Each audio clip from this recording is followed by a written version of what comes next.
buying a home, Rocket Mortgage will cover 1% of your rate for the first year at no cost to you with Inflation Buster. That's more game days, more family gatherings. Plus, if rates drop within 3 years of your home purchase, you'll get exclusive savings when you refinance with Rate Drop Advantage. Save when you buy today and refinance tomorrow. Call 8337-ROCKET today or visit inflationbuster.com to start saving. For fees covered rate like date requirements and other terms and conditions, visit inflationbuster.com or call 1-8337-ROCKET. Equal housing lender license in all 50 states. NMLS Consumer Access.org number 3030. Get to the game over, man. Game over. Johnny. You're gonna need a bigger boat. Why so serious? I am Iron Man. This is a tasty burger. Welcome to the InSession Film Podcast. Hello and welcome to a little bonus episode of the Women InSession podcast that we have for you. I'm Shadan Larki, and I'm joined here by Erica Richards, and we're fresh from our South by Southwest experience, so we kind of wanted to get together and chat about our experiences and what we saw. So Erica, thank you for coming and hanging out with me for a little bit. Yes, I'm so excited to talk about South by Southwest. Like, I can't wait to talk about it with you. And we got to meet in person. That was so exciting. And let me tell you, so we met at the opening night party at the Driscoll, which is like this gorgeous hotel in downtown Austin. And I was so excited to meet you. And I look over and I'm pretty sure I saw Seth Rogen. No. I'm pretty sure he was standing at the bar like 5 feet away from us. But I was like, there's no way that Seth Rogen would be here. So I was just like, I just kept talking to you because I was so excited to meet you. Wait, why didn't you stop me and tell me? I should have. And afterwards I was like, oh. But, oh my God, you didn't tell me that the whole time. Because I was like, he just, let me tell our listeners something about myself. I am really bad at recognizing famous people when I see them. And I was like, that just looks like a stoner dude that kind of looks like Seth Rogen. It can't actually be Seth Rogen. And then when I went to Joyride and saw him there, I was like, oh, Seth Rogen has been in Austin this whole time. Shadan, I'm dead. If he was there, oh my God, I can't believe, because I didn't stay long at that, what was it, like the opening, the welcoming, yeah. Just because I was so tired. And was that on Saturday? No, that was Friday. That was Friday. Yeah, I had seen 2 films that night, and I think I was just like tired from traveling or whatever. But oh my gosh, I kind of wish we would have known. I would have, and this is me, I would have totally gone up to him and been like, are you Seth Rogen? Hello, I want to talk. Well, this is the other thing. And I will say, so I haven't been to too many festivals and things, but in the past, I've had a really bad luck with seeing famous people. But for some reason, this South by, the way that I was situated, I saw everyone. Right. And that night when I was getting into my Uber, I saw Patton Oswalt getting out of the Uber in front of me. And I was like, oh, Patton, I love you. And he just kind of waved at me and said thank you and walked in. And then the dude, some random guy that was standing near me, kind of gave me this dirty look of why are you freaking out? And I was like, it's Patton freaking Oswalt. I know, I love him. I do remember you telling me about that. And I love him, and I've heard he's such a sweetheart. But that's so funny that Seth Rogen was at that party, because I mean, there was a lot of people there, right? And I feel like maybe I was just thinking there wouldn't be celebrities there. I don't know, but I felt like South by is really accessible to the celebrities. And it's funny because you were saying, you're bad at recognizing celebrities in person in places, because I feel like, and I'm sure everyone agrees, I think this is a normal thing, when you see them, they just look so much smaller in general than what you imagine them to be. And I'm like, is that because we're so used to seeing them on such big screens and the close-ups and stuff, but they just look so tinier than normal, don't you think? I don't know what it is. Maybe I just have face blindness or something that's gone undiagnosed. But no, I saw, and I'll we'll get into it, but I saw a lot of people, and the vast majority of them did not look like movie star. They just looked like regular people. It's but bizarre. I think, maybe that's why they enjoy South by is just because, like, also I feel like people leave them alone. Like, nobody was really getting mobbed from what I saw. I did get to meet and talk with Matt Walsh. For people who are Veep fans, did you ever watch Veep? I love that show. I also love that show, and I'm a huge fan of his, Matt McClintock, that character. And when I met him, I fangirled a little bit. Here's the other thing: is it's shot right in my backyard, right? Like the film, like the whole show was like shot in Baltimore, and like some of like actually there's a scene where they're at a mall, and I could literally walk to that mall right now. That's how close I live to it. And so we were talking about that, and he was like, "Oh yeah, that's such a weird mall." And I was like, "Oh my God." So like I just kept bringing up funny things from the show, and he was so sweet and so kind and like chatted with me. And then I was like, "Oh God, he's probably, you know how you sometimes you can like hear yourself talking to someone and you're like, I can't shut up about this thing." And he probably was thinking, "Oh God, like she's just gonna talk to me about Veep the whole time." But he did say he talked about like what a great experience it was and how much he loved it and loved being in Baltimore. And we talked about Julia Louis-Dreyfus, of course. I'm obsessed with her.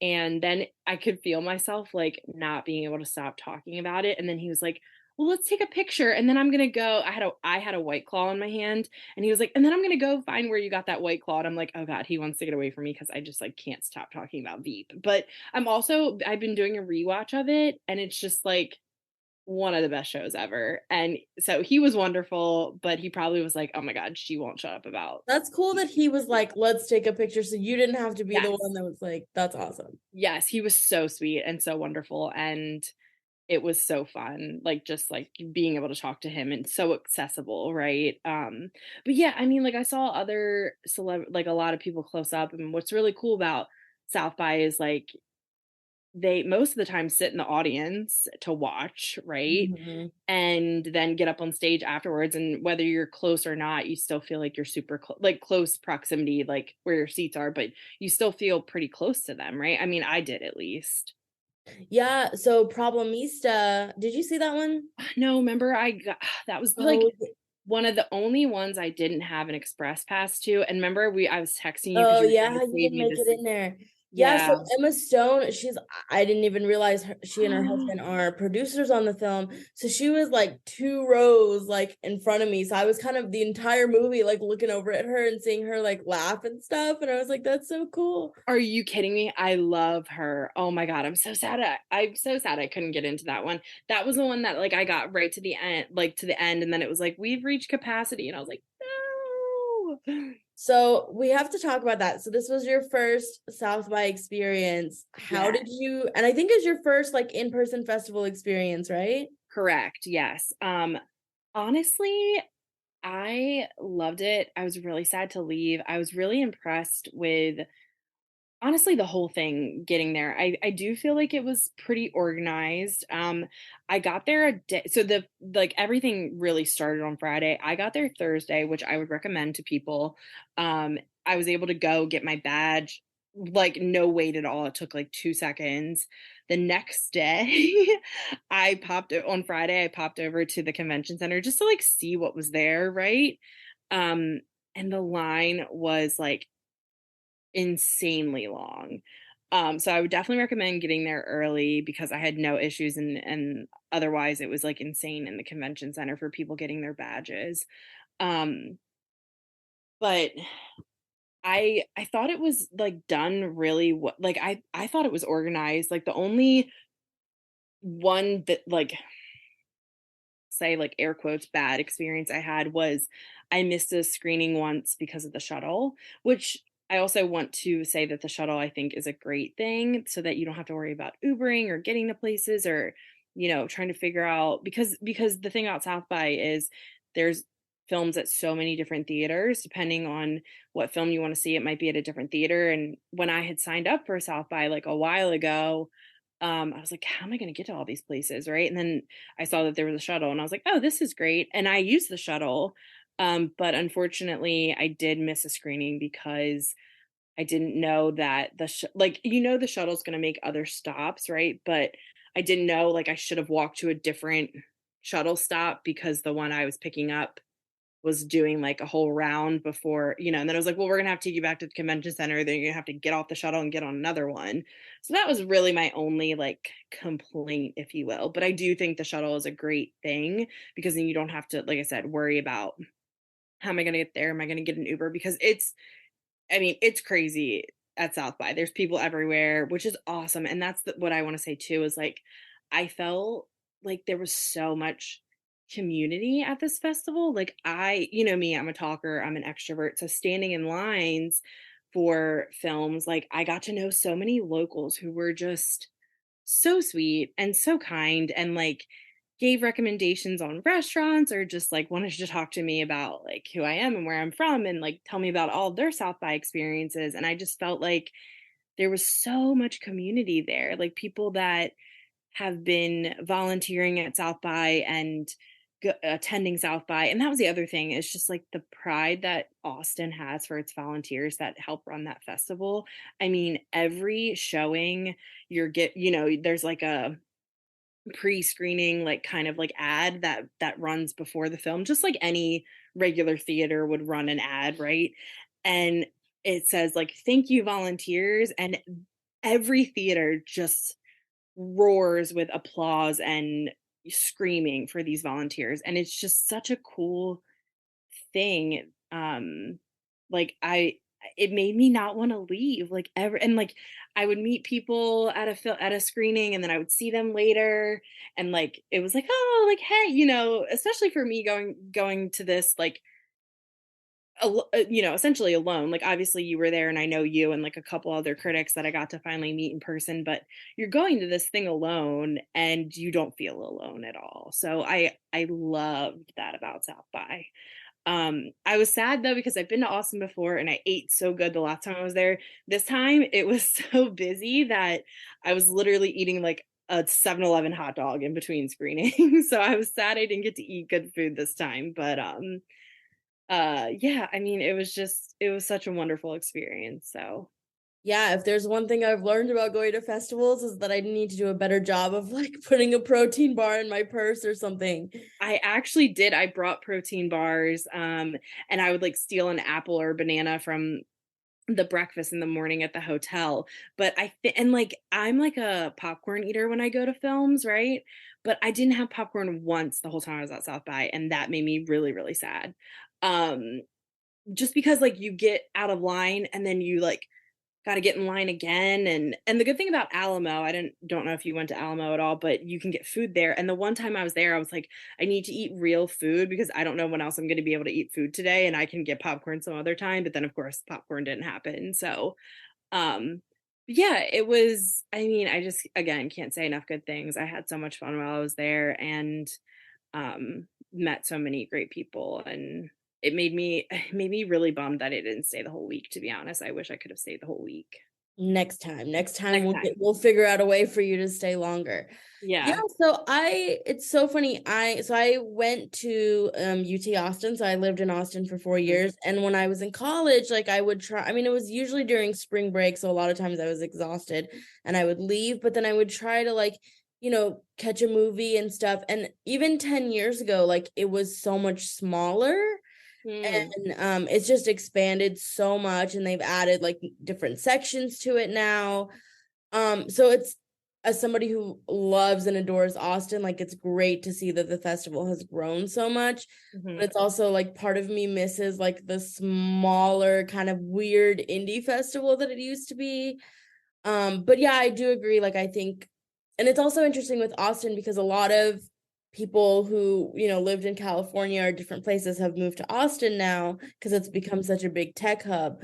So right. For me, part of me was like, I kind of miss the like hometown feel that Austin used to have, because a lot of people like aren't homegrown Austinites.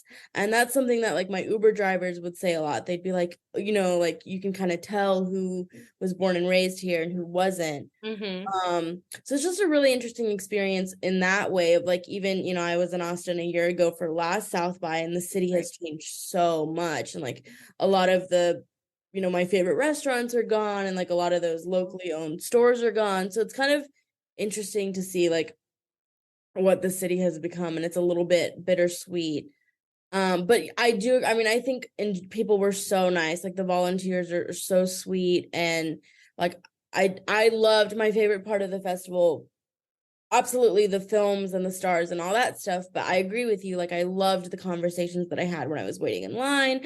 I loved just sort of asking people sitting next to me, like, what have you seen? And having and I just met a lot of people who I wouldn't have met, even just people who aren't critics, just people who happen to get like a random ticket.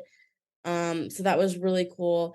And I got to be there for the closing night film Air, which I'll talk about, but the screenwriter's mom was sitting behind me, and she was so emotional the whole movie, and she was just crying, and like, so, because it's the screenwriter's first film, and she was so proud, and it felt so special to me to get to like be part of her like experience. Like it just felt really cool. And I will say other than South by, I've only been to TIFF, and I've been to like one smaller festival, but I hope that everyone, if you're like a film lover, a TV lover, I hope you get to experience a festival at some point, even if it's just like going to your local festival and getting a ticket, because I think when you see it in person, and when you see, like, that's something that really surprised me, is seeing the filmmakers talk about their movies with so much passion. Even like somebody like Eva Longoria, Ben Affleck, like they've been doing this forever, but they just talk about their movies with so much love, and you get to see like how much love was poured into it. And I feel like it just makes you appreciate like a movie so much more. Because when you're just like watching it in a theater, it's just like whatever, 2 hours, 3 hours of your time. But when you get to see like the passion and the love behind it, it really comes alive in a different way. So I hope it's something that everyone gets to experience. 100% agree with you. And like, did you make it to Hypnotic? I can't remember. No, because that was Oscars, and I was a terrible film critic that day, and I chose to watch the Oscars instead. No, I don't think that's terrible. But Robert Rodriguez, I mean, like, I can't talk about this enough. Like, I've never seen anything like it. I mean, I didn't really know who he was before, and I know, shame on me, like Austin people are, hating me right now because he's such a local, like, celeb, and like he has like, I feel like he has a cult following. He so I stayed for most of his after the movie, and they get up on stage and talk and everything. And like you were saying, it's just so cool to see everyone get up there, because what, like you said, whether it's these people who we consider like super famous, right? Or someone not as well known, they're just so excited to get up there and talk about this thing that they worked on for so long. And he had so many fans that were just so passionate about his films, and he talked to these people like they were friends. He invited them to his studio. He was giving out posters from, like, people would get up and say like, my favorite film of yours is, and he said like, I want you to tell me what your favorite movie is. And they were naming films that were like 30 plus years old, and he had someone in the back every time they said whatever film it was, the person would bring out an original poster. Wow. An original poster from that film, like whether it was 30 years ago or however long. And these people were just, I mean, it's just like my little film nerd heart. Like they were so happy and so excited. And it was just awesome. And I've never seen anything like it. Like other people were, excited and answering questions and stuff at all of the like, the after things that I stayed for Q&As and stuff, but I've never seen anything like that. And people were just so genuinely excited and loved him so much. And all he cared about was making community out of it, like I said. So yeah, that was cool. And I can't wait to hear about Air, because like when I went, it was funny, my boyfriend had said like, I bet you that Ben Affleck movie is going to be there. And I was like, oh, and I was thinking, how does he know about Hypnotic? And he was talking about Air. He's like, no, the Michael Jordan one, and I was like, oh, and then it got announced, and I'm like, yeah, you were right. So I was sad I didn't get to stay for that. Was Ben Affleck actually there? Yes. And I just want to say real quick, one of the great things about South by, in comparison to other festivals, is that they do release a lot of tickets for locals, and they like want the local Austin population to be part of it. So like it's very easy to just go get a ticket the day of, even if you're not going to like the main premiere. Like you can go to like the other screenings and stuff. And I wish that other festivals did that and really incorporated their local population and made their local population feel part of it. So good on you, South by Southwest, for doing that. Yeah. Yes.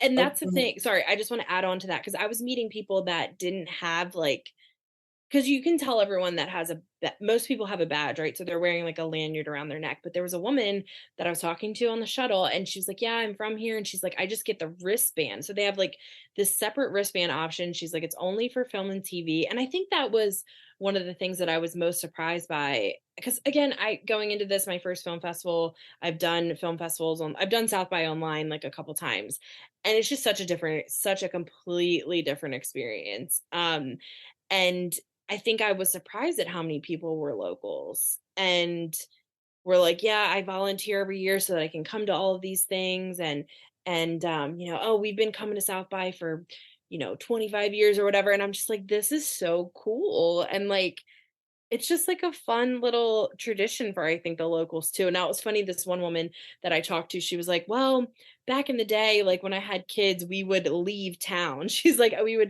actually, her family lived in Maryland, in Baltimore, like area where I'm from. And she's like, yeah, we would leave town. We'd go visit my parents in Maryland and get out of town because she's like, it was just so crazy. It's so crazy. Things are so busy and congested. But she's like, now that my kids are grown, like my husband and I, we love coming to everything. And they were telling me about like Fantastic Fest or something. Do you know about that one? It's like a genre festival that Austin. Yeah, they were telling me about that, and they were like, you should come back for that. And I'm like, oh my gosh, I wish. I mean, there's the Maryland Film Festival here, and there's the like Annapolis Film Festival, and now I'm really energized to like get more involved in those. So South by definitely, and because you think about South by as this like big thing, at least I do, because I haven't had the experience that you've had where it's felt more like a small indie type of thing.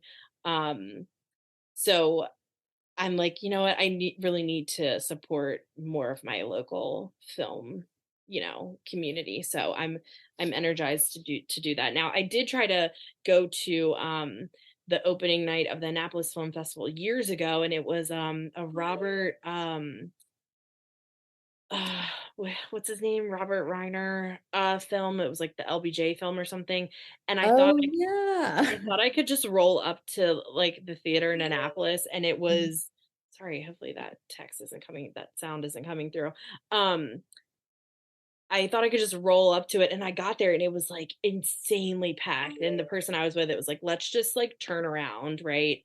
And because I was like, there's no chance we're getting a ticket. Like, this is insane. And so that was the only time I ever tried to go, but I'm definitely gonna try to go like whenever it happens next. So yeah. So let's dig into the movies. I actually wanted to start with Hypnotic because I didn't get a chance to see it, and it was a rough cut, I believe, because it said work in progress. So my question is, did it feel like a rough cut, or did it feel like a complete? So yes, it was interesting because I was like, what does this mean? When I first saw that on the thing, I was like, is this the title? Like, what is this? Because it was listed on there as Hypnotic, parentheses, work in progress. And I was like, what does this mean? So it was interesting because, the director got up and spoke before, and he was like, you're having, it's really cool that South by lets us do this. Like, please make sure, like, when you talk about this film afterwards, like, you don't ruin it for people, because let me tell you, there's a lot of twists and turns in this one. And we saw like complete film. So it wasn't like it just got to the end, like to the, air quotes end, and it wasn't really an ending. Like, we saw a complete film, like with credits that maybe the credits weren't finished, right? Like things like that. But we saw a whole story. So it makes me interested to see what the actual final thing will be, because afterwards, when he got up and spoke, he told us about a completely different alternate ending than what we saw.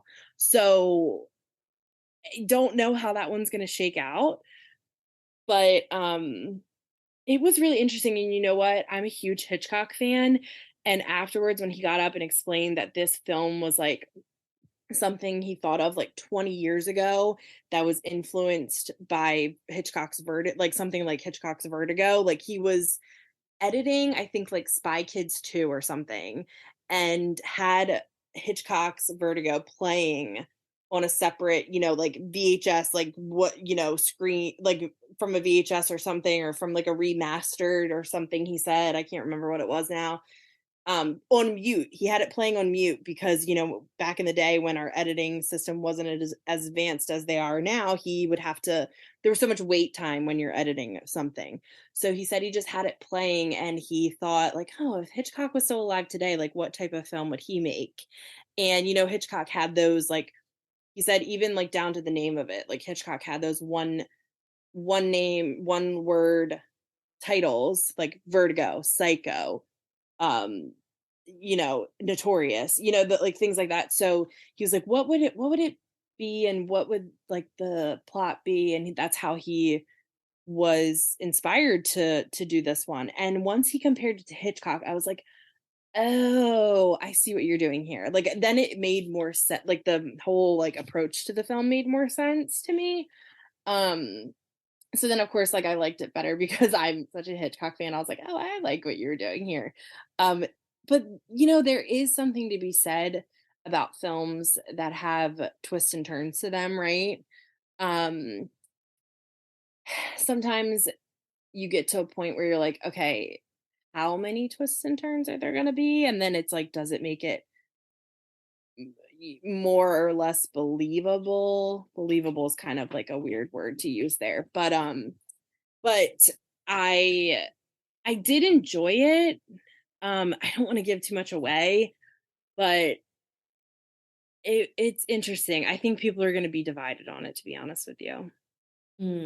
It'll be interesting too if any of the feedback from the festival kind of goes into his like final cut, because that's like one of the reasons why a lot of filmmakers bring rough cuts, is because they kind of want to see what the reaction's going to be. Right. I What mean, if it was definitely well received. But again, I think there were so many big fans in his audience. Yeah. I mean, I did enjoy it. I love like a thriller suspense type of thing. So if you like that type of film, that's definitely for you. And I thought Ben Affleck did a good job. Like I thought he was good and believable in it. But my only thing was like, there was like towards the end, once the twists and turns really start happening, you're just like, oh God, is there going to be another one? Oh God, is there going to be another one? You're just like that kind of thing, which I think there's got to be like a perfect mix of twists and turns for it to really work, right? There can't be too many and there can't not be enough. There's got to be like there's like a perfect little, you know, middle ground right there. I'm And picturing you at the Paramount, like freaking out on the edge of your seat about like what's yeah, the person, it was funny because I sat next to two strangers, and the guy next to me was like, immediately after it ended, he was like, and it's funny because when you tell people you're a critic, they're like, okay, as a critic, what did you think? And they think you're gonna say something like, I don't know, outlandish. And I honestly said to him, I said, I enjoyed like this time sitting here watching it. I said I need to like sit on it for a little bit though, like to determine how I really feel about it, if that makes sense. And I was like, well, what did you think? And he was like, I really loved it. And I was like, good, that's great. Like, um, so yeah, I just want to see what the final cut ends up being. I'll be really interested to see that, if nothing else. And I'm curious, I think it's interesting with festivals, something that I struggle with is like people do want that immediate reaction, right? Like the like tweet and sort of and so I struggle with that because I feel like a lot of times if it's like something that I watch outside of the festival world, like I may not like it as much. I think the energy of the crowd really adds to like what I think of a movie. So I do like so appreciate that we're doing this because I kind of had time to really like think about these movies. So what is a movie that you think has maybe grown on you in the past like week or so that you've had time to think about it? So I saw I Used to Be Funny. Did you see that? Yes. I immediately loved it. Like when I saw it, And I also can't wait to see it again. And I think I like have grown even more like I can't wait to tell people about this one type of feeling. I really love the way it unraveled. The way it was non-linear storytelling, and I think it was done really, really well. Um, I'll be interested to see what you think of it too. But and even did you see Parachute? No, I'm really mad Okay. that I missed that one. It That's was one that- good. It was good and I enjoyed it, but you know what? It's hard, like you said, like people want an immediate reaction, but also what's really hard, I think, as a critic is to give a review or write or talk about something that you just kind of felt like, yeah, I liked it, it was good, but you don't really have strong feelings one way or the other. I think you either really need to really love something or really not like it to be able to give like good feedback on it. And that's one that like I didn't really love it, but I didn't really not like it. And I think it was done well. Um, does that make sense? Yeah, I totally agree with you about I used to be funny. And you were the one who told me like make sure you see it, and I'm glad you Yeah. did because I really liked it. It really it's a story that I think like there's elements of that story we've seen before in terms of PTSD, but I think it's done so well. It felt really fresh to me. Mhm.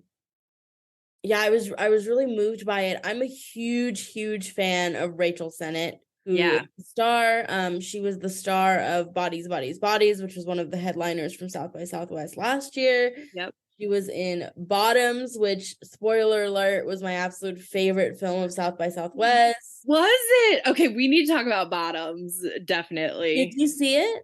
Yeah, I was with you, remember? Oh yes. Okay. I'm sorry. I was so engrossed in that experience that I was forgot. So Bottoms, like and that's Bottoms the was movie wild. that I loved it when I saw it, but the more time goes by, the more I think about it, the more I'm just like I'm obsessed with it. And Yeah, I let's think, talk about it. oh my gosh, I love this movie so much. And as I was saying, it took me a minute to get into it because Yeah. it's so different from Shiva Baby. It's from the same director, Emma Seligman, I believe is how Mhm. you say her name. Mhm. And it's co-written by Rachel Sennett. She and Rachel Sennett wrote it together. So I was sort of expecting Shiva Baby vibes, and it is not that at all. So it Could definitely not be more different. Could could not not be be more more different. And it took me a minute to adjust. But once I like got on the level of what it was trying to do, I just loved it. Yeah, me too. It was funny because people, again, throughout the festival, you're talking to people and people are like, oh, did you see this? Oh, did you see that? And I would ask people, like, did you go to Bottoms? And they're like, no, what did tell me about it, blah, blah, blah. And I'm like, listen, so there's like the woman who runs the festival or whoever is introducing the film at whatever location, right? And she got up and said, you know, I the only way to describe this film is it's indescribable, and she was 100% right. Like you can't really describe it. I was describing it to people as those like 90s 2000s like teen movies. It was like that on crack but also queer.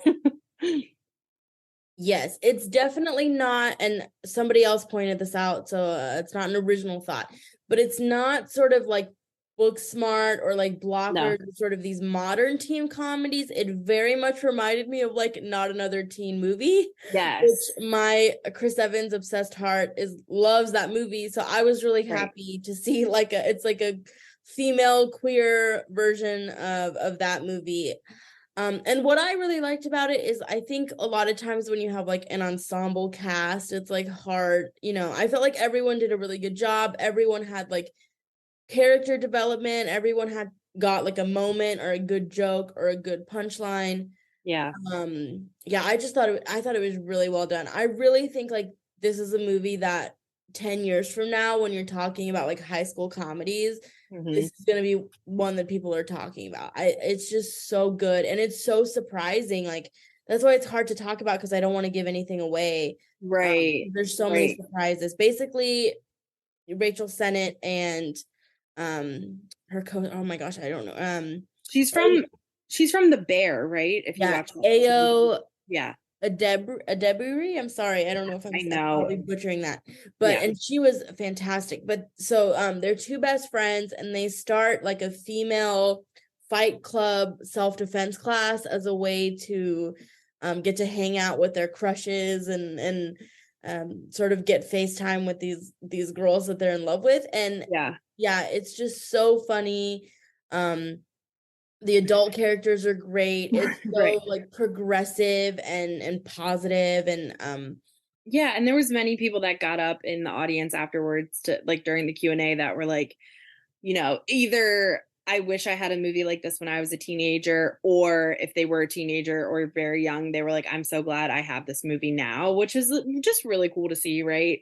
And it was one of those, and I think I maybe even said this to you when we were watching it afterwards. I probably leaned over and said, like, was it really that funny? Or was, again, just like the atmosphere at South by is just so different. You're watching it and everyone is super engaged with the film. So people are laughing out loud or reacting and clapping. And where normally, if anyone did that, like clapping in the middle of a film, you know, what in the regular movie theater, I'd be like, what is this person doing? Right. But it's just a different type of atmosphere there. So I think I leaned over to you and I was like, was that really that funny? Or because there was parts where I couldn't hear what people were saying, like the next line in the film, because people were laughing so loud and so hard. oh yeah, I'm dying to watch it again because I feel like I missed a lot of punchlines because people were laughing so much. Yeah. And like to go back to I Used to Be Funny, like that's another reason why I appreciate that so much is because I feel like they're two completely different performances from Rachel Sennett. Like one is so great, very dramatic and very kind of quiet and sort of introspective, and then in Bottoms she's sort of wild and crazy and it just, she has such incredible range, and like I need her to be the biggest movie star on the planet. I know, she's so great. And she was the one that I probably sat closest to in proximity at the screening I was at for I Used to Be Funny, because she was literally the row in front of me and like maybe 5 or 6 seats over, which was really cool. Oh my gosh. I know. And there was like people around me who were huge fans, and I'm a huge fan of hers too, right? And there's people like near me that were like, oh my God, she's right over there. And like, she's so cool. Like you can just tell like she has like a really good disposition. And also, I don't know if you knew him before, or I mean, obviously you would know him now after I Used to Be Funny, but Caleb Haran, however you say his last name, Heron, whatever his last name is. I've been following him for so long. He was one of her roommates in I Used to Be Funny, the male roommate. Oh, no, I wasn't familiar with him. He is a hilarious comedian. You should follow him on Twitter and Instagram. I've been following him for years, and I was so excited when I saw he was in it because he's so naturally funny, like effortlessly funny. And it was I remember when they introduced the film, just the director got up and introduced it, and she said, you know, I'm sure a lot of you are here for Rachel Sennett, and you know, we all know she's like really funny, but she can also be really effing depressing because, like you said, she plays such a serious side in that film, which I really loved. Like you said, she showed so much range and she was so believable in both, right? But anyways, back to Bottoms. I don't want to reveal this either, but I do want to talk about it, and I don't know how we can talk about it without revealing it. So I don't, spoiler alert or not, but the person, if you think we should reveal it, we can say who it is. But the person who ends up being the teacher in Bottoms and like their like teacher advisor for their fight club was probably one of my favorite reveals in a film that I've seen any recently. And he was in it, this person was in it for a lot more scenes than I thought it would be. I thought like that would just be like a funny reveal, but he was actually part of the film, which I thought he was hilarious in. So I'll leave it up to you if we want to say who that person is. I'm trying to check and see if they're like listed in the cast. I know. Oh, they are. Oh, okay. Yeah. So drum roll. You can say it. So Marshawn Lynch. Yes. Which, I'm sorry, I don't know who is he. Like What is okay, he so from? he was a running back. He was a famous like NFL Okay, running that's back. that's what I thought, but I was like, Yeah. is that who I think it is? Yeah, he's Yeah. so funny. I'm like, put him in everything. Yeah, Like, he played for the Seattle Seahawks for a really long time. He was also always known for his like funny personality off the field as well. And he's done other like random things. Like he was on an episode of like Bear Grylls, like that like Surviving in the Wild like show that Bear Grylls used to do, and he was hilarious in that. And he's just like one of those like athletes that's just known for like being funny. So when he showed up, I was just, first of all, I thought it was just going to be like a quick, like one time cameo, but he's actually a character in it. And he's so good at playing that character, right? Like he was like, I just thought he was hilarious. So, did you see Flamin' Hot? Yes. And Flaming Hot. And I think, I think you said to me, you were surprised how much I loved it, but Flaming Hot was my surprise favorite of the festival. And we should mention Flamin' Hot won the audience prize. It did. I voted for it. My thing with Flaming Hot was, so I had heard about Flaming Hot before going to South by, right? So I was like looking forward to it. I was like, oh, this will be fun and funny, because me going into the festival, like I knew I was going to see a good amount of documentaries. I'm just a documentary nerd, so like I knew I wanted to see some documentaries. I figured some of the other films I'd be seeing were more serious, so I was looking forward to Flaming Hot because I was confident it was going to be fun and funny, right? And I just loved it. Like I thought it was really well written and really funny, and like I love those like kind of underdog, like true story, this is how we got this thing that we all know exists in the world kind of story. And that's exactly what Flaming Hot is. So for those who don't know, Flaming Hot is the story of how a janitor at Frito-Lay invents the hot Cheeto. And obviously we know it's a success, right? And that was something that, I don't know if you remember, Eva Longoria talked about afterwards. That was one of the questions she got during the Q&A, because they still were able to build a little bit of suspense at the end, right? And the suspense they built at the end, I won't reveal really what it was, but because you know that the Flaming Hot Cheeto is successful, but do you know really if this man is successful? And I thought that was really interesting how they made it more about him. And it was really cool because the actual guy was there with his wife, and you can just tell they're still so humble. Like Eva Longoria made them stand up in the audience, right? And his wife Judy, who that character was my favorite character in the film, just really strong, confident woman who was just so supportive of her husband, and really a big part of his success as well. And Eva Longoria made them stand up, and everyone's clapping and cheering and yelling and all these things, and she like almost immediately sat down. She was like, look at Judy, she hates this. So you can just tell they're like still super humble, and I love a good like inspiration story. Like it was a great inspiration story, and one of the like a good guy wins at the end, which I also am a sucker for. So Yeah. So, one of the like many recurring themes of South by were these like entrepreneur origin stories, because we had Flaming Hot, Tetris, Air. I may have even been forgetting one, but I thought, they were all strong, and just like you're saying, you kind of know that these products are so huge, but you still do have that kind of like what's going to happen. And considering that this was Eva Longoria's like feature directorial debut, it was so strong and like confident, and I feel like she really had a vision for what she wanted to do. And I was lucky enough to interview a couple of the like crafts people who worked on it, and they all said the same thing, that she really came in knowing what she wanted.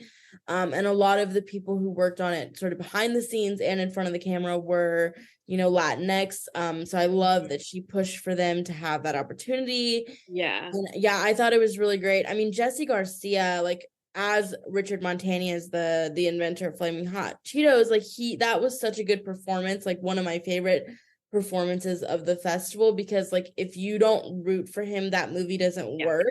Yeah. and he just did a phenomenal job. Oh my gosh, I agree. And I actually saw him I was at a screening the next morning at the Paramount for The Long Game, which we can also talk about.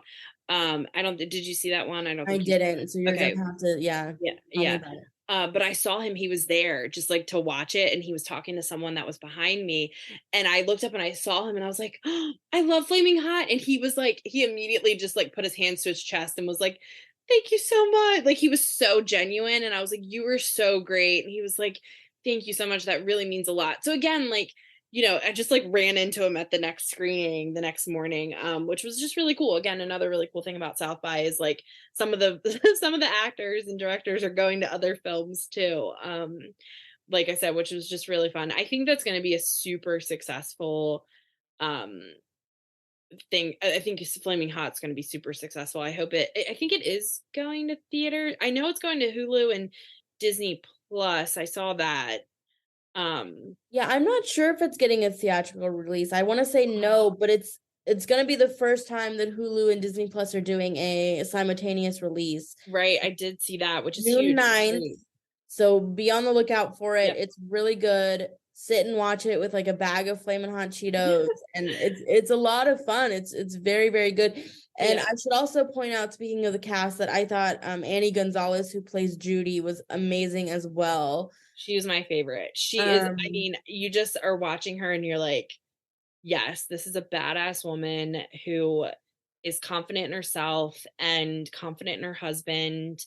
And she just genuinely wants him to do good, wants there to be good in the world. And I love, she was great. And the one that played her, like, what was her name again? Annie Gonzalez. She's so good. She's So so good. it's not a like supporting wife to the genius role. Like it really showed that she was integral to making this happen, and like Yes. gave her the credit she deserved as Yeah. well.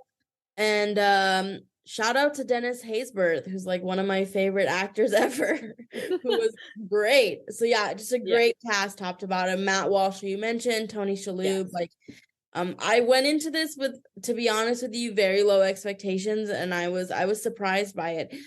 It surprised me that it won the audience award just because I felt like there were other films that got even bigger reactions than that one. But Yeah. I think it's a good like sort of spotlight for that film. Yep.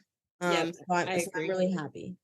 Yeah, I thought Bottoms was gonna win the audience award just because, like you said, the reaction at the screening was so much larger at Bottoms, I felt than, but I did feel like Flaming Hot had great audience reaction too. Like everyone really loved it. And again, it's that underdog story that gets you. Like I feel like we haven't had a good one of those in a while. And I really do think audiences are going to fall in love with it. And to be honest with you, I can't stop recommending it to people. So I've been telling everyone, look out June 9th, like you said. Um, I really hoped it was going to theaters, because didn't Searchlight pick it up? It is a Searchlight movie, but Okay. and I could be wrong about the theatrical release. Don't quote me. Yeah. I'll be ferociously Googling while you tell me about The Long Game. Oh yeah, so The Long Game was great. I don't know, do you know anything about the story? No. Okay, so it's back in like the 50s, and it's definitely another local Austin slash Texas, because it was actually Del Rio, which I don't know, that's kind of further from Austin, but I think a lot of it was shot in Austin. And that one was great because it was a local Texas story, right? So people are invested, and a lot of Texans at the screening like knew the story going into it. I didn't really know much of the story going into it. I just knew it was like a golf story. So it's about these 4 or 5 young men at Del Rio High School in Austin, or in Texas. Again, I think I think, do you know where that is? That's like south of, it's like kind of Yes. on the border, right? Yeah, it's a border town, I believe. Yeah. Maybe I can't remember if that's the high school or not. I can't remember I don't remember what the high school is that they went to. Gosh, I'm gonna have to look that up. But they are caddies at a local country club, but they like to play golf as well, right? And their high school their new high school administrator, who is also Mexican American, is really into golf, and he decides to create a golf team for them. And the story is just about basically how they end up, being these 5 Mexican American kids who are playing in, golf, which is a very rich white person sport, right? And they, spoiler alert, end up winning the Texas State Championship that year. And it's like the director, you could tell, was just so passionate about this story and this film. And because it's based on a true story, and I think they really tried to closely follow what actually happened in real life.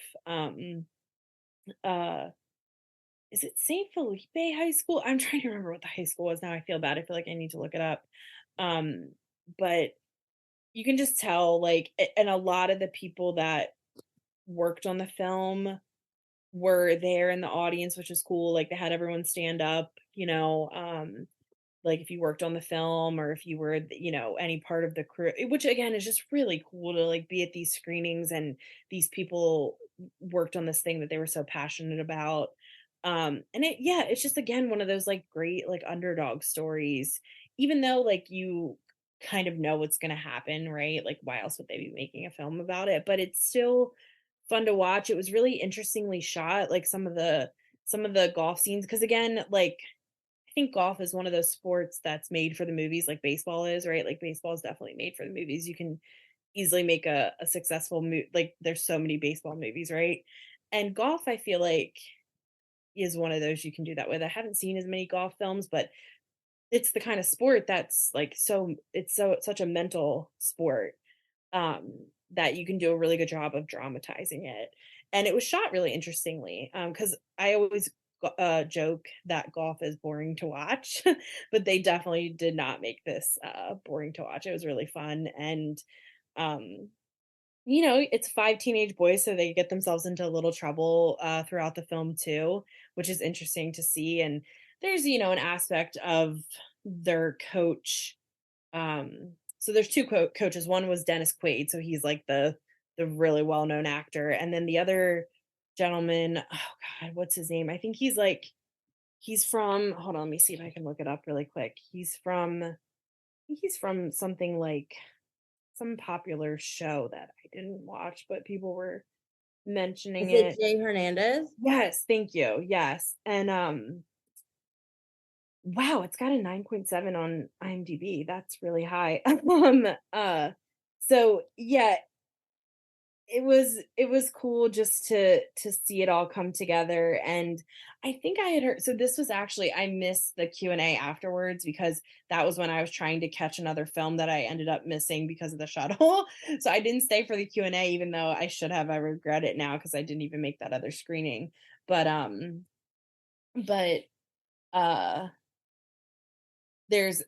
I was getting at with him was that there's an aspect in the film about him and his wife trying to have a baby, right? But they couldn't, and so he definitely takes on it like as a fatherly figure to these high school athletes as well, which is really touching.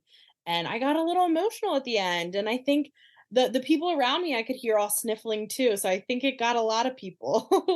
And yeah, obviously that high IMDb score is good too, so that's cool to see. I'm not a sports movie person, and everything you just said, I'm like, oh, I kind of want to watch this. You should. And what was good too, I just want to say this because somebody asked me, and I want to make sure I say this because I was worried about this going into it too, was Dennis Quaid going to be this like white savior? And that is definitely not how it goes. So if you're worried about that and kind of turned off of it from that, and I think because it was definitely kind of presented as like, oh, Dennis Quaid's in this film. It's really not about that at all. And I really love that he wasn't like the main focus of it. It's just, he's like the famous person that brings you into, oh, the new Dennis Quaid movie, what's that about? And then you realize it's this awesome story. So sorry, what were you going to say? I was just going to say, speaking of movies that made me like unexpectedly emotional, I can't even say it. Dungeons and Dragons. Did you? Yeah, that was the big opening night film. Tell me It about was it was the big opening night movie. And I will like usually South by they'll open with a big sort of splashy that. kind Right. of populist movie and they'll close with one. So the opening one was Dungeons and Dragons. I'm sorry, y'all. I'm gonna struggle with it. I'll say D&G. But and I have never played D&G a day in my life. So honestly, I just went because I wanted to experience the energy of the opening night film. But I really liked it and I really appreciate that they made a movie where you can be a huge fan and love it, or you can not know anything about it and love it. And there was a lot of heart to it, and it like I was genuinely choked up, and it surprised me so much because I wasn't expecting to have that reaction to that movie. And I love Chris Pine, my second favorite Chris. He's great in it. Reggae John Page, he was there, and it was fun to see the audience like freak out, and someone in the Q&A like asked him for a selfie, and he literally jumped off the stage and took a selfie with this woman and Oh jumped my back God. on the stage. That's so fun. Yeah. I And love Michelle that. Rodriguez was there, and she was like hanging out by the bathroom after the movie. Oh my And gosh. she's great in it, like so badass. Sophia Lillis, who I love, she's from It. She's like one of those like young up and coming actresses who's super underrated. She's fantastic. She stole the whole movie for me. But Really? yeah, I really loved it, and I should mention it's coming out March 31st, so soon. If you're kind of on the fence about that one, I recommend it. I think you'd have a lot of fun with it at a theater. There's a lot of great laughs, and the action's really good. It's not, I mean, it definitely is like a big CGI spectacle, but it's a lot more than that, and it was a lot of fun. A great opening night movie, I think, and the crowd really ate it up and loved it, and then the cast was having a great time with it. So, Yeah, you're not the first person I've heard said that. I know some other critics that saw it that night too and had nothing but good things to say about it. And also same experience, right? Like they never really played the game and never really had an experience with it, but still like could follow it and was really like into it. So I think you're not alone in that. And that seems to be the consensus overall. And it's consistently gotten great reviews. So it's one of those that like I had no interest in, but seeing how well received it's been from people who have never been into D&G, like I might check it out just because it's been so well received. And I do want to just transition that to Tetris because it's also coming out March 31st on Apple TV. Plus, I've also never played Tetris before. I'm not a big gamer. But I really, really liked this movie. And I don't know if this is an unpopular opinion, but like of Air and Flamin' Hot and sort of these movies that are of the similar vein, like I think this one was the best one. I just Really? I thought it did a great job of building the tension because again, it's about sort of how Tetris came to America because it was invented by someone in Russia, and you know Russia was deep in sort of the communist thing in the end of the USSR at the time, so they didn't want it to come to America, and how the Taron Egerton character sort of made that happen, and all the back channels. And I think like he again is such an underrated talent because a lot of his character, it's like explaining these sort of like technical terms and these legal jargons or whatever, but he sells it so well, and it's so interesting and like paced really well, and the way that it's like, you know, all the transition things are like the Tetris game, and there's like little bitty like animated sections to it. It's really like really, really good. Again, has a ton of heart to it. And it's like definitely, especially if you're just going to be watching it at home, like on a Friday night or whatever, it's so good. It's really worth your time, worth the, you know, $5, $10 Apple Plus, like, money to pay for that service, which I love Apple TV Plus. It's worth the money anyway, but I just really, really enjoyed Tetris. Yeah. It's so like, it kind of just zips by and it kind of flows really, really well. All the side characters are good. You know, I really, really enjoyed it. Yeah, that was one that I was really excited for, and I was really bummed because I left. What was that? Was that Wednesday or Tuesday? I think that was Tuesday night, right? I don't know, whatever, it doesn't matter, but I just missed it because I left on Tuesday, and I was really, really bummed to have missed it. That was one I've been looking forward to.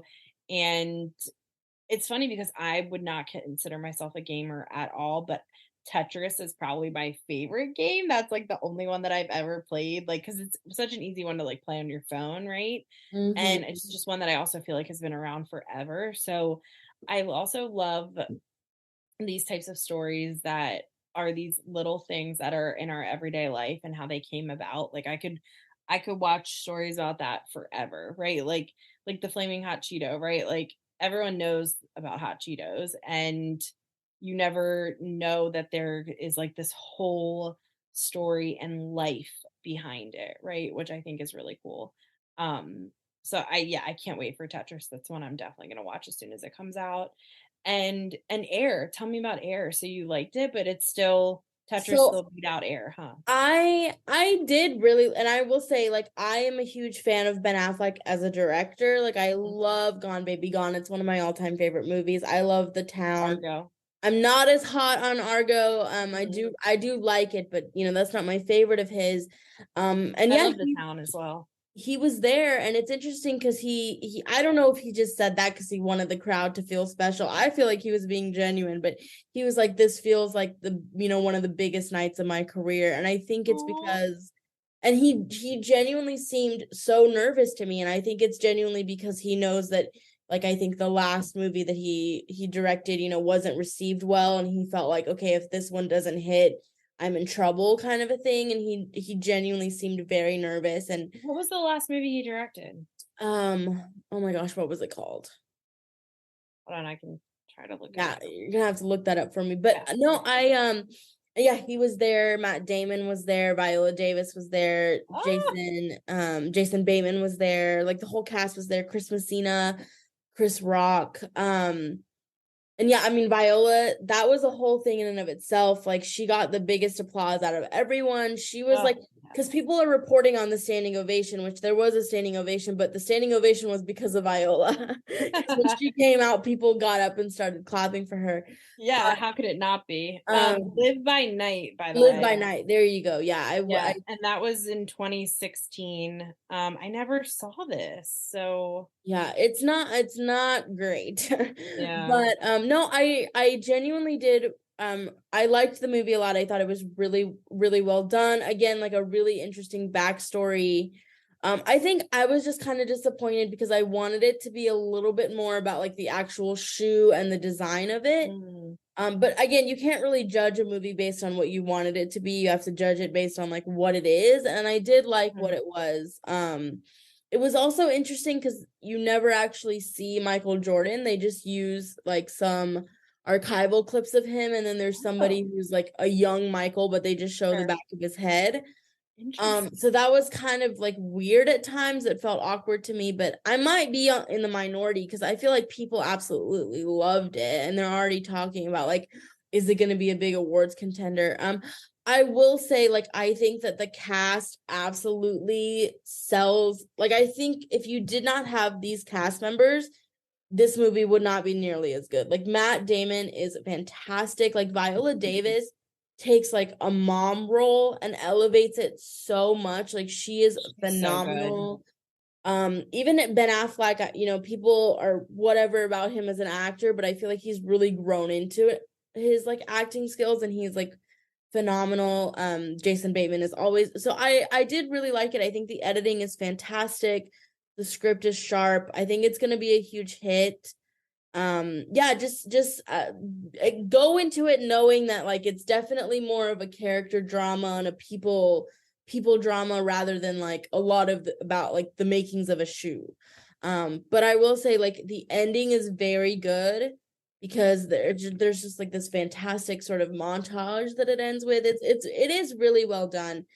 Again, I don't know. I think people are gonna want to be like, oh, it's the first big awards contender of the year. I wouldn't go that far, but I just, as somebody who does really love Ben Affleck as a director, like, I'm happy that he is back with a really solid effort. And again, like, I could really feel how much the movie meant to him.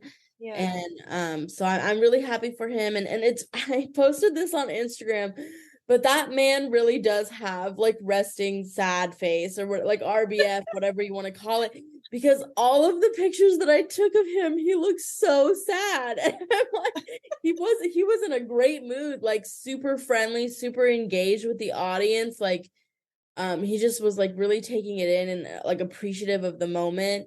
And just as somebody again who like loves Austin and loves this festival, and it's like very special to me, I just, the fact that they were able to get Ben Affleck and Matt Damon and Viola, like all these iconic people there. It just, it was a great, a huge moment for the festival, and the audience like absolutely ate it up. So, and huge. I believe it screened for like LA, New York critics yesterday, and they also had really positive things to say about it. So, and again, I should mention it's coming out April 5th, so very, very soon. And I can't wait. I can't wait to see it. That's one I've really been looking forward to as well. And again, I was bummed to have to miss it. I'll tell you this, the next South by I go to, I'm staying the whole time. Yes. Hopefully I'll be living in Austin at the time and you can like, have a couch to crash on. Oh my God, that would be amazing. Honestly, that was, it's, I mean, taking off work is one thing, right? And I would not have been able to take off that much time this time because I had a work trip at the end of the next week, but or the end of that week, but I can get the time off work. It was just, to be honest, the hotels were so expensive. Yeah. So that's the thing I think people don't realize is like, it is so like, I feel so lucky to be in these positions to be able to go to things, but it is definitely a huge financial burden. Yeah. It's huge, like, just emotionally and physically challenging as well, just to be running around to all these. Oh my gosh. places. Yeah. I was walking like at least 12,000 steps every day, which is great, which is great. I don't want to sound like I'm complaining about that. That's good too. But honestly, the only thing was the hotel. And I mean, very grateful I didn't have to pay for my pass, right? Because we, we're pressed, but which again, super grateful for that. But if it wasn't for the hotel, I think I would have been able to stay longer, but it was just so expensive. Yeah. No, but it comes with the territory, right? So very, very grateful to be in that space. And that's like one of the things that I will say is like, whenever I did feel overwhelmed, like whenever I would just sit and just like see these people on stage, like I was just one of those things where I was like, I can't even believe that I get to be here. And I cannot say enough just how grateful I am to have these opportunities. And just if I didn't mention, so Air is about how Nike signed the deal with Michael Jordan and how we got the Air Jordan shoe line. So again, really interesting. I think I think we've said this before, but with Air and Tetris and Flaming Hot Cheeto, it's so interesting that these are stories that about something, a product or, whatever that we know is successful, but still there's such an interesting story and life behind it. And that's really what makes these like films what they are. Yes. So we've been here for a while. We do need to wrap, but there's a few films that if I don't mention, I'll be really sad. So I did want to talk about John Wick 4, which every year there's like a surprise screening, and that was this year's. And so we were talking earlier about seeing these celebrities in person, and a lot of them do feel like regular people. I would say like with Viola, with Ben Affleck to an extent, and definitely with Keanu Reeves, it's the kind of thing where you're like, I'm in the presence of somebody that has like insane magnetism. And with Keanu, I mean, it was like rock star energy. I've never seen, honestly, the only thing I could compare it to is like when I went to TIFF, I went to an event with Taylor Swift. So like that energy of the crowd was like the Keanu thing, like people, I mean, just like screaming for him. And like anytime there was like a shot of him in the movie, people would explode. At one point, he like falls down, and this girl's like, "Get up, Keanu!" And the whole theater explodes. Like, just afterwards, like people, were like rushing the stage to take pictures. Like, and he was definitely playing into it and being a good sport too. But if you're planning on seeing John Wick, if that's like something that you're into, I would say like see it with the biggest crowd that you can find, because you definitely want to have that energy. And it was very good. I mean, the cinematography was really good. I'm not huge on the John Wick movies. I would say it's probably like my second favorite behind the first one, because I've seen a lot of people that were like, I didn't really like the third one. Should I see it? And definitely, I think if these movies are at all something that you're interested in, you're gonna want to see this one because it's very well done. But in terms of like the crowd experience, like that was absolutely my favorite, just to be in that room and see the reaction and like see that star presence up close was really, really cool. I know, I was kind of bummed I didn't even try to go, but honestly, I had this like internal guilt thing because I've only seen the first one. And it was funny because before I left for South by, my boyfriend had said to me, you need to watch the rest of the John Wick movies because the new one's coming out soon and I want to go see it and blah, blah, blah. And I was like, yeah. And then I got to South by and it was like, the surprise screening is John Wick 4. And he was like, oh, too bad you can't go see it. And I did have that thing where I was like, you know, I haven't seen the second and third one. And then I also, because Keanu has such this like star power, which I'm a huge fan of his too. Like I like childhood 10-year-old Erica, 9-year-old Erica, whatever year The Matrix came out, like I was obsessed. So I've been a huge fan of him for a long time. But I did have that thing where I was like, I don't feel like I should take a spot in this screening because there's so many people, you know, it was like this internal guilt that I was like, I'm not even gonna try. But I do wish I could have seen him. That would have been really cool. Like you said, just to be there and experience that. And it's one of those that it's like, I'm not really like an action film kind of lady. I mean, I'll watch them, but it's just not really my thing. But I did enjoy the first one, so I'm planning to catch up on the second and third, and then, like you said, go to the theater to see it's very well made, very well shot. The action's really good. Action movies are not my favorite, but I really did appreciate how well made this one is. And in terms of like amazing screening experiences, I have to mention Joyride. That was my personal sort of prediction for what would win the audience prize, just because the reaction that it got was insane. And it's kind of a girls trip comedy. It's like 4 friends that go to China, but it's an all Asian cast. Ashley Park stars in it, Stephanie Hsu, Oscar nominee Stephanie Hsu. Seth Rogen is a producer, so it has a lot of like that kind of humor, like, but it's definitely very outrageous, very kind of R-rated, like it's a hard R, and there's a lot of crazy scenes, but again, there's a lot of heart because at the core of this movie is that friendship, and it's really, really well done, and I will also say like. So Everything Everywhere All at Once was the big premiere from South by last year. So to see like how much those Oscar wins, like to be there the Monday after the Oscars, after Everything Everywhere All at Once sweeps, and just to see how much that meant to South by was really cool. And to have Stephanie Hsu come back, and she sort of talked about how was she there? She was there, the whole cast was there. Amazing. And the movie is so good. That's another one that I think is going to be a huge hit. When does that one come out? It is, hold on, I have it. Joyride. It's coming out July 7th, so a little bit of a wait, but like worth it. I think it's going to be a huge summer hit. And I do just want to mention quickly, so I'm kind of torn about audience Q&As, and I'm sure you've had this experience too, where it's like, you know, somebody will come up and say something great, but then you have somebody that'll drone on and on and on. But in the movie, Ashley Park, who I'm a huge fan of, I think she's so talented. She plays somebody who's, you know, born in China, and she's adopted by white parents.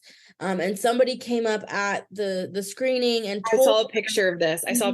Go ahead. Yeah. And told her, you know, like your character, like I was born in China, adopted by white parents, and this is the first time that I've been able to see myself on screen. And Ashley Park was like, can I hug you? And they had this like long hug that was like 1 or 2 minutes of them just like hugging and like having a quiet conversation. And like Ashley Park was like genuinely choked up by the experience, and you could tell I'm choked up right now, and I wasn't even there, but I saw the picture on Twitter, and I was just like, again, this is South by to me. Like, and it's not for the picture to be on Twitter, right? It's genuine. And like I said, I wasn't even there, but I could just tell, like, and I think if I would have saw that picture and not have experienced South by, I'd have been like, oh, that's like a little like, oh, okay, they're playing it up. But no, it's really not. It's so genuine. And like I said, I wasn't even there, but I saw the picture on Twitter, and I was like, oh, like I did get emotional because being at those Q&As, like you said, sometimes you're just like, okay, like someone's just getting up just to say like, oh, I'm a filmmaker and you inspired me to make this thing that's mine, and which is cool, right? Like that's a really cool thing, but that gets a little old sometimes. But somebody getting up and sharing a story like that is so meaningful and so beautiful. And I am so glad you got to be there for that. That's awesome. No, it was really great. And I mean, the crowd, like a lot of them were Asian American, and you can tell that that film meant so much to them. And like Ashley Park, she mentioned that, you know, this is her first big premiere as like a lead, and her parents were there. So it's like, it's again really cool, yeah, to get to experience that. And that was such a special moment. So guys, I really, really love Joyride. I mean, it's like so close to bottoms for me in terms of my favorite. And yeah, I would say see it in a theater, take all your friends. Like, Yeah, I want this movie to do so well because I want like a thousand other movies like it. Because again, right. it does take like the familiar girls trip premise, but it's so like different, and it allows these women who are usually like the side characters to be present and take up space. I love And that. the fact that it's raunchy and it allows them to be sex positive. I love that. A really, really, really good South, you know, just highlight of the festival. And Seth Rogen was there, and I love the fact that he was just like a good ally. Like he was just like at the Q&A, like he didn't really get any questions. He was just like smiling and like having fun, and I was like, good for you, Seth. Yes. So, amazing. And one more that I have to shout out really quickly is still the Michael J. Fox documentary. I'm so glad that I saw this, and it's such a good documentary. And I went into it thinking that it's just going to be about his Parkinson's diagnosis, but it's not that. It sort of tells the story of the whole arc of his career through like clips from his movies. Like even when he's talking about like meeting his wife, like it shows that through clips from his movies and his TV shows and things. It's so well edited and like so well done.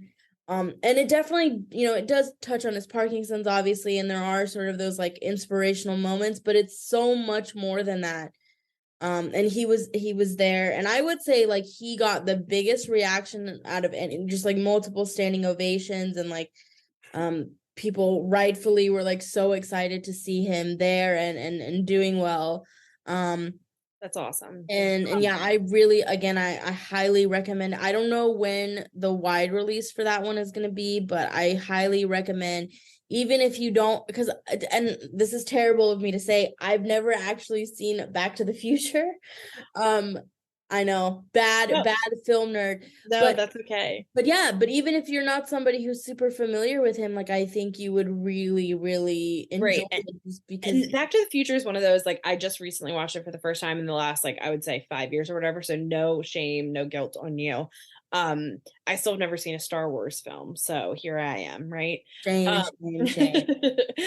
But you know, I am such a documentary nerd, and that's what I really loved about South by too, is like as like huge of an array of feature films, narrative films that they have, they also have a huge like wide range of documentaries too. I saw 4 documentaries while I was there, 3 at a screening and 1 on the screening library, which I think we should mention too, that South by you also get access to a screening library. So if there's something you can't make, if it's in the now, not everything's in the screening library, right? But some things are, which is really cool. So I will definitely check out that one. You said it's called Still. Yes. So now here's a question for you, because I'm going to tell you about documentaries I watched really quick, but I want to ask you, did you feel like it was too long, the documentary?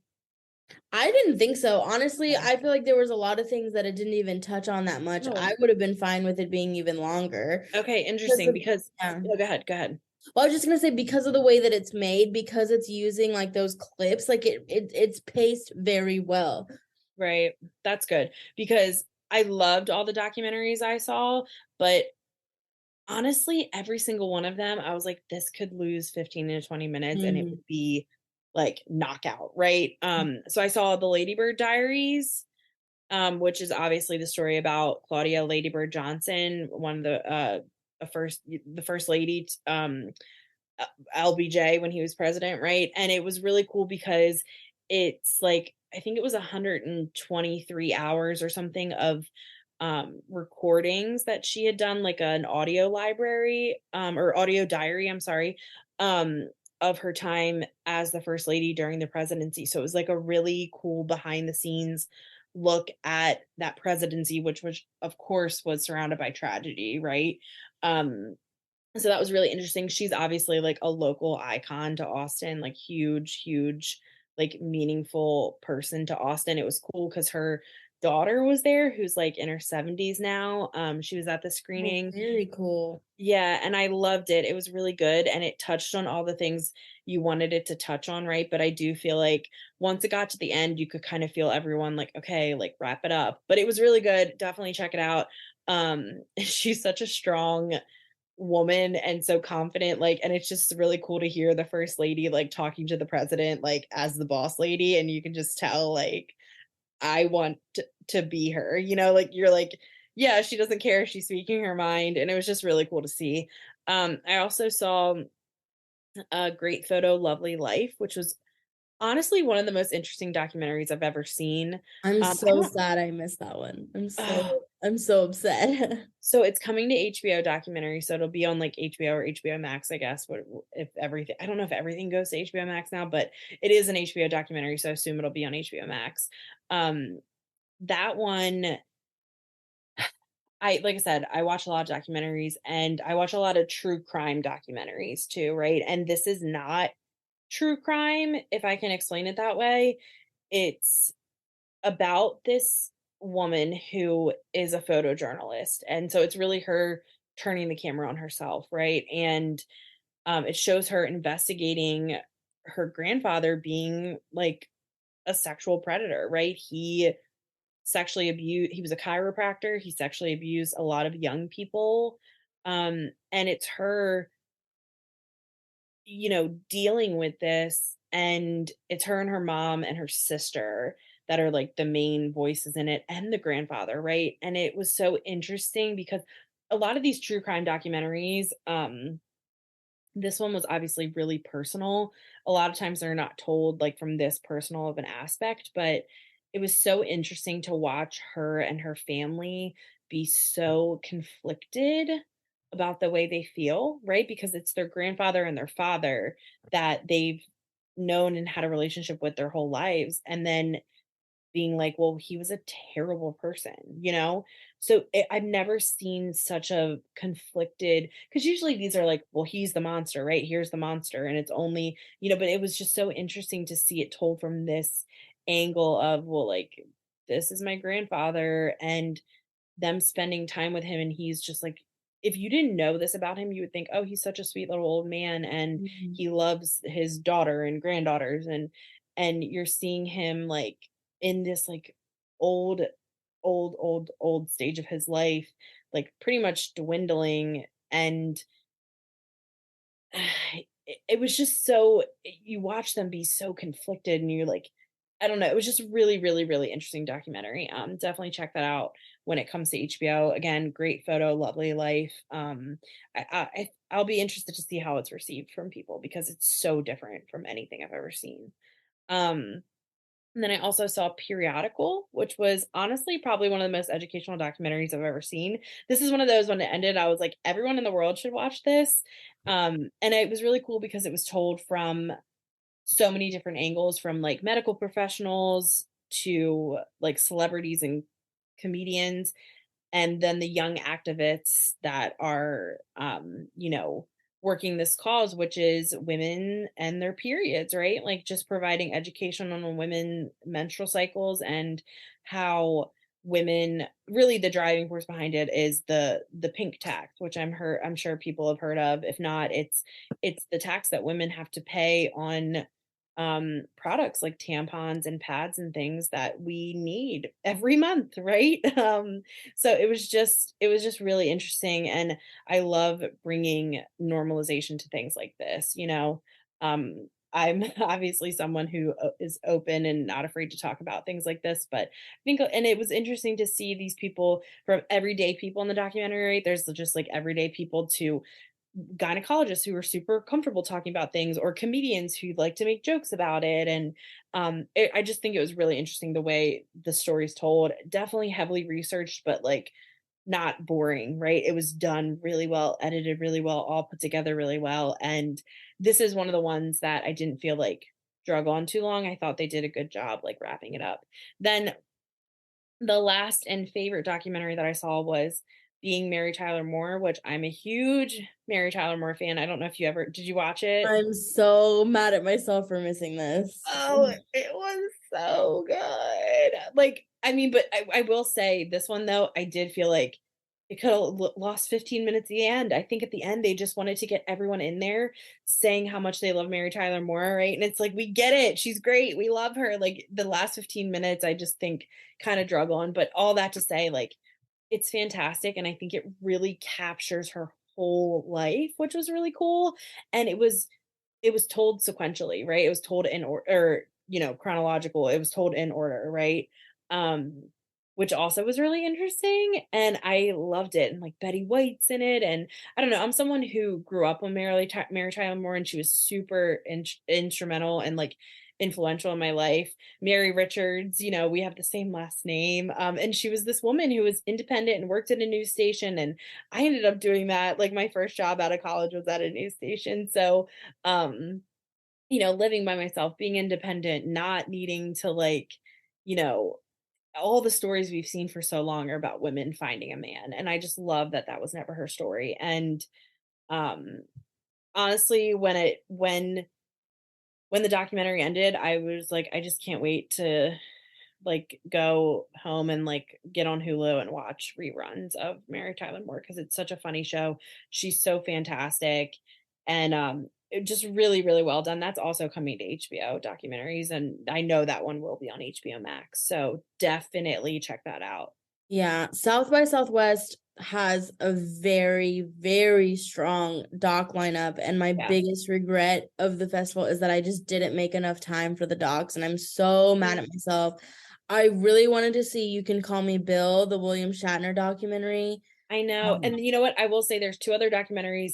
The Black Barbie one, I watched like half of that through the screening library, but it was, I mean, you're watching 3 to 4 films a day. I would try to go back to my hotel room and watch some of it, but I just was like, could not keep my eyes open. But I did end up seeing half of it. And then nothing, I don't think we have access to anything Yeah, anymore. I actually finished Black Barbie because you told me about it. I really liked it. I liked that it touched on like the history of the doll and how we got a Black Barbie, but kind of the second half dives into like it interviews a lot of young girls and they talk about like what having a Black Barbie means to them, and it dives into like the psychology of like that representation, which I thought was really interesting.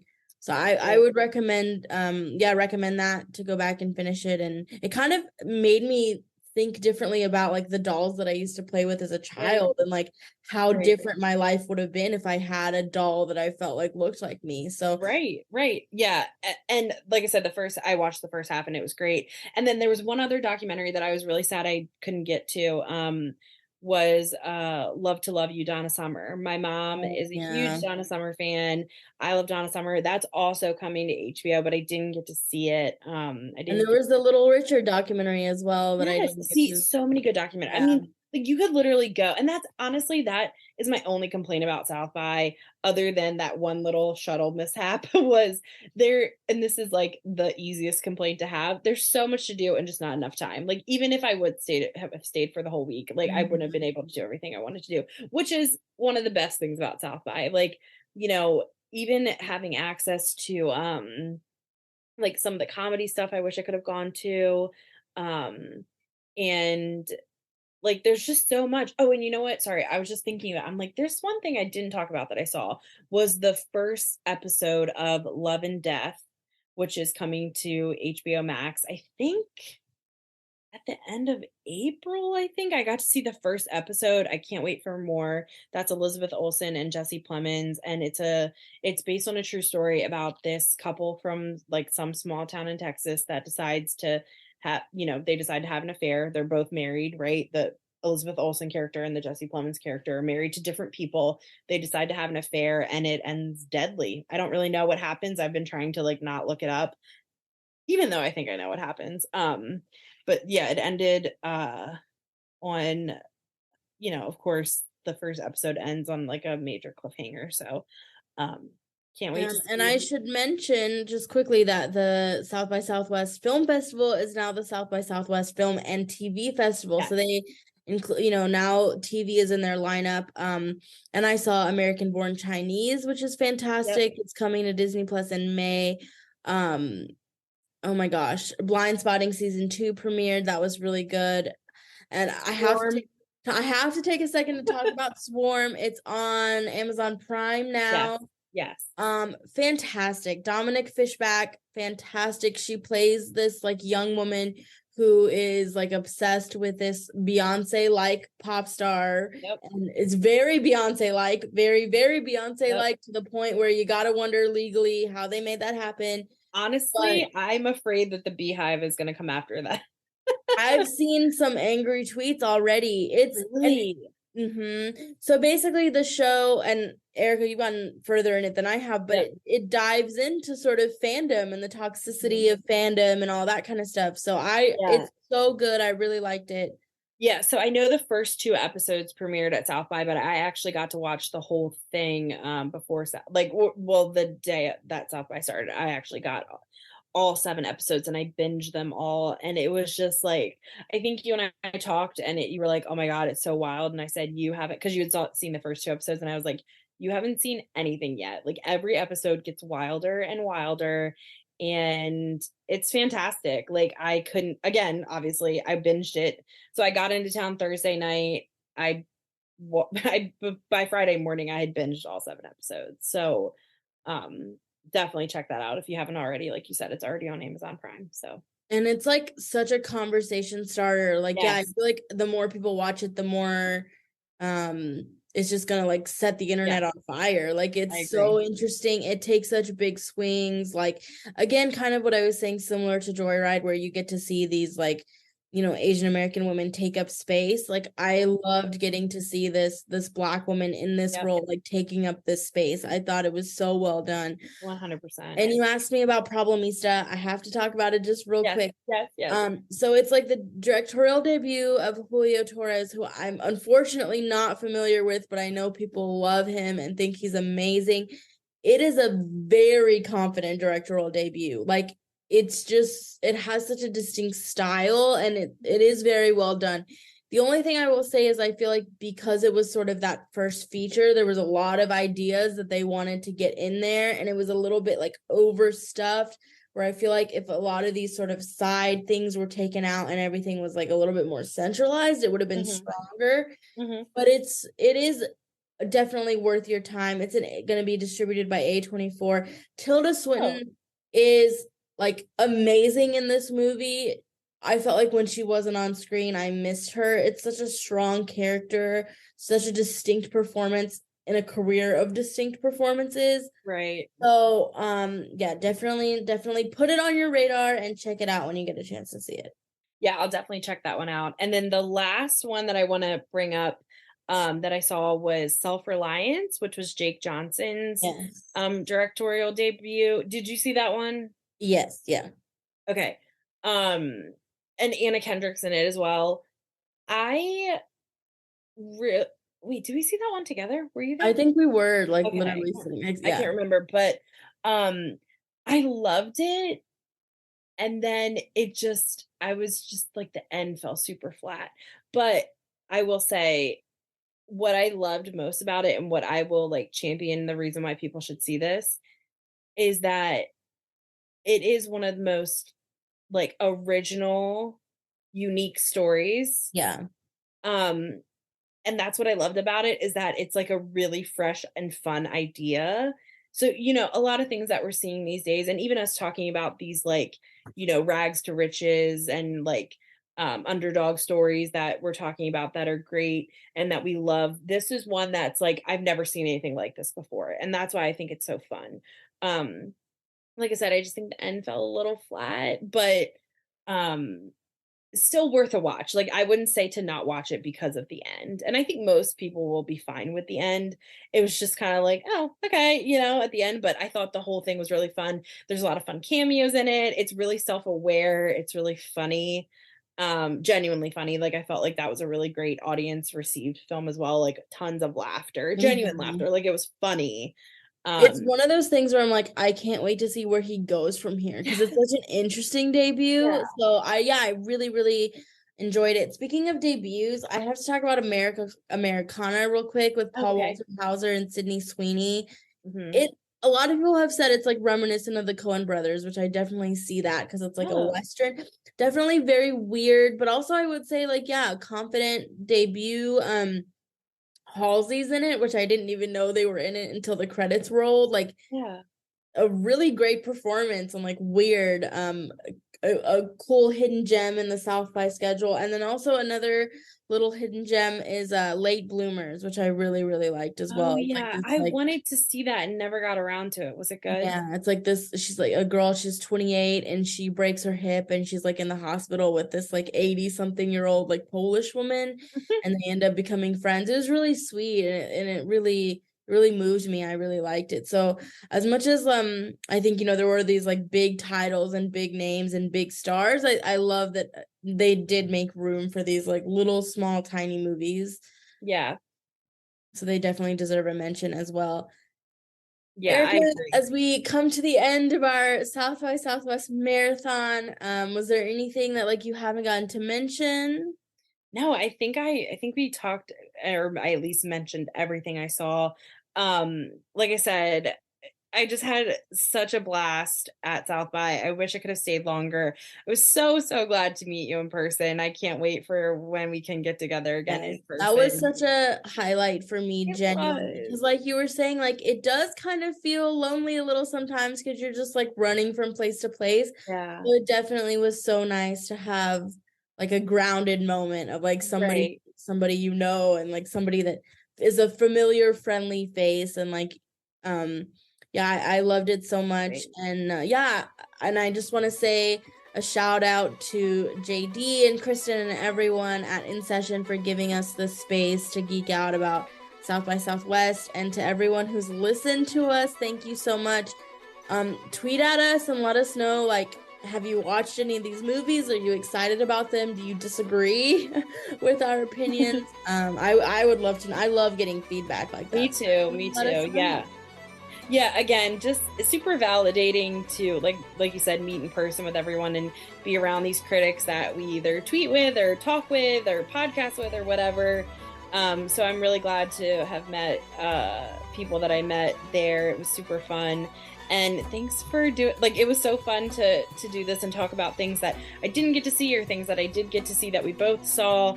And yeah, I can't wait for all the rest of the stuff to come out that I didn't see so I can see it. So yes, tons of good stuff coming out of South by, and hopefully I'll be able to go again next year. We'll see. Yeah. Thank you again to everyone for listening and geeking out with us. And I'm Shadan Larki.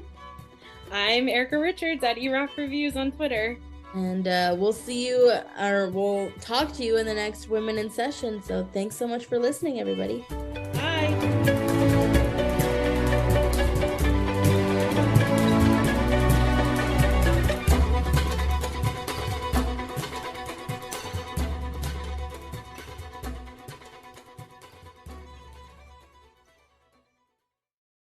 Buying a home, Rocket Mortgage will cover 1% of your rate for the first year at no cost to you with Inflation Buster. That's more game days, more family gatherings.